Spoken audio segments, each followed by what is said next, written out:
What's good, everybody? Welcome back to the money class. And of course, we're talking about money.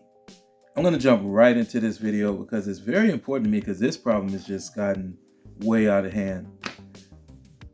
Guys and ladies, car loans are ruining your financial life.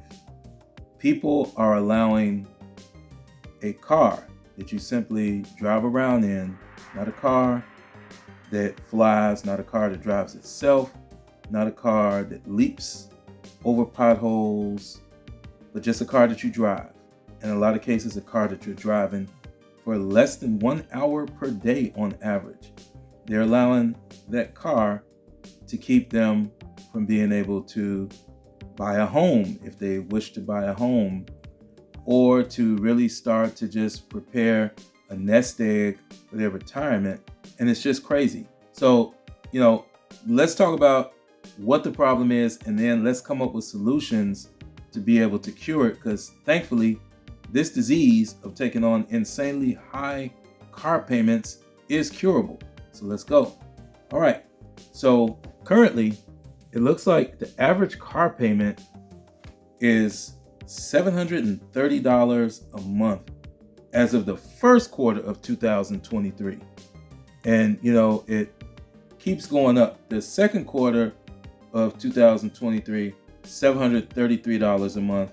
That is based on $40,000 financed, with people putting, let's just say somewhere between like $5,000 and $7,000 down.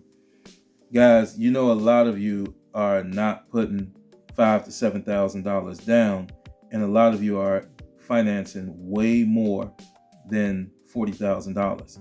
That has led to articles like this from Fox News that states that the $1,000 car payment or more, a record number of people are electing to go this route and pay more than $1,000 per month for a car.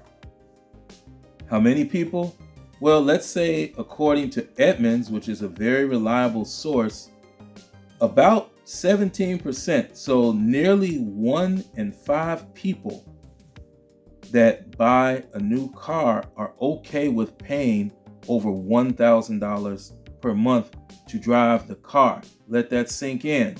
So we got people paying $1,000 plus per month to drive around in a car, and it's robbing them of all types of things: being able to save, being able to potentially purchase a home. It's wrecking your financial life, because we're not even going to talk about the insurance.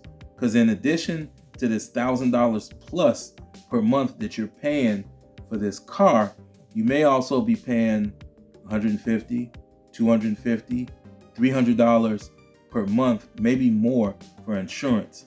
Now, the way the insurance games works is, if you're a younger driver, when I'm saying younger, I'm saying like under 40. For men, the insurance companies don't really start giving you a really good break until you hit, almost 40 years old. But if you're in your 20s and you're buying an expensive luxury automobile, I'm not talking about a new Chevy Impala or like a new mid-size, say like a Toyota Corolla or something like that. I'm talking about if you're buying a new luxury vehicle that has a price tag to it that allows where you're paying $1,000, $1,100, $1,200 a month, you may want to add another $300 to $400 per month just to insure it. And it could be more if you have a spotty driving record or if you are a younger driver. So I'm making a proposal here. The proposal that I'm making is, first of all, let's be smarter with our money.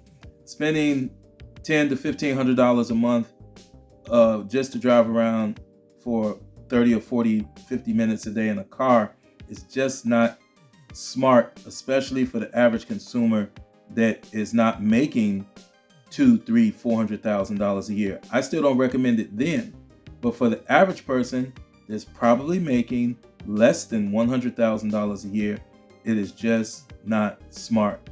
So here's a few ways that you're going to alleviate that, paying that type of money every month just to drive a car.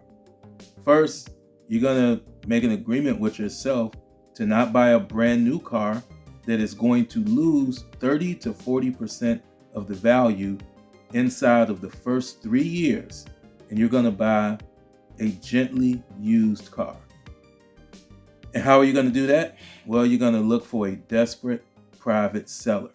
And you may be thinking, well, I don't have enough money to just go to a private seller and purchase. That's why I'm going to a car lot and I'm paying all this money in interest. Look, we're going to dance around that. You're going to join a credit union and you're going to access the credit union and you're going to get a loan from the credit union for the amount that you're willing to pay for the car. And then you're going to go out and purchase the car. And at that point, purchasing the car, you're going to pay the credit union back. And we're going to set an amount. Now, if you were willing to pay $1,000 a month to drive around in that car, I want you to try and find a car where you can have a payment to the credit union or the bank that's going to finance you of about $500 a month instead of paying over $1,000 a month.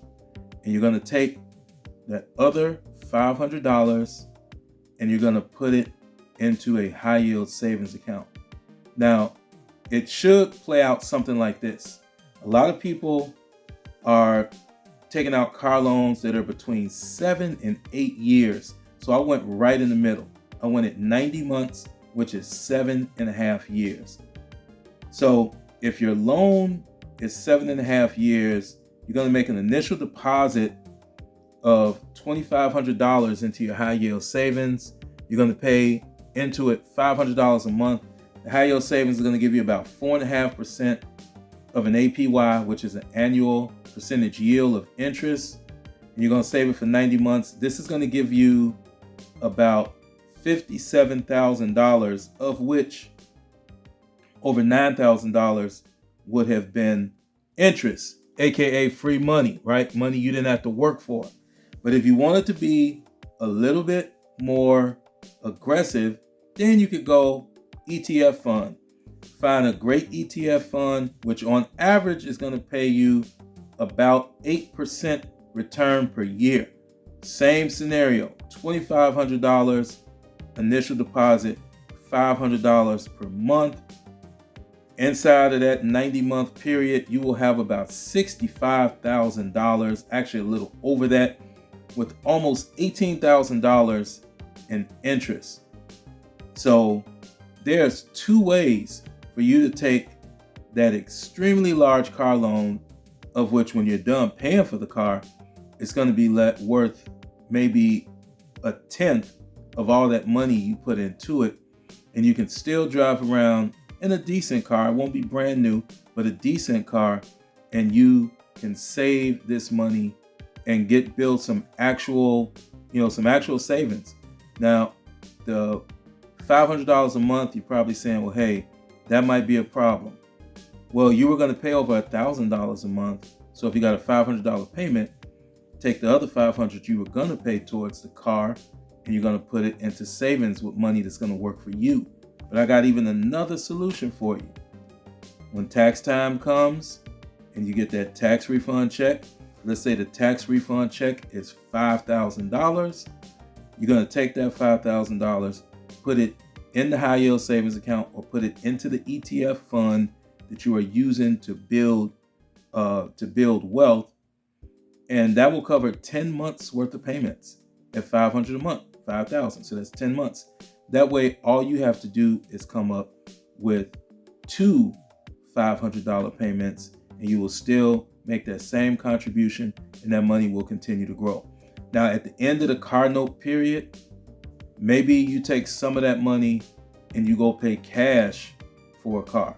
Maybe you put down a really nice down payment on a car to where you can have a smaller car note. Although, again, I'm not a fan of car notes, but maybe this gives you opportunities and options to go a different route as opposed to just going to the car lot and getting absolutely hosed and paying $10, $11, $1,200 for the car and another $200, $300, $400 a month for insurance. This gives you a way to do it differently, smarter, that's better on your pocketbook, that's better on your long-term picture. And remember, savings and wealth has always been a long game. So that's just something I had to share with you guys today. Hope you found it useful. Don't forget to subscribe, like, and share on this video if you found value. And I'll be back soon, but until then, class is dismissed.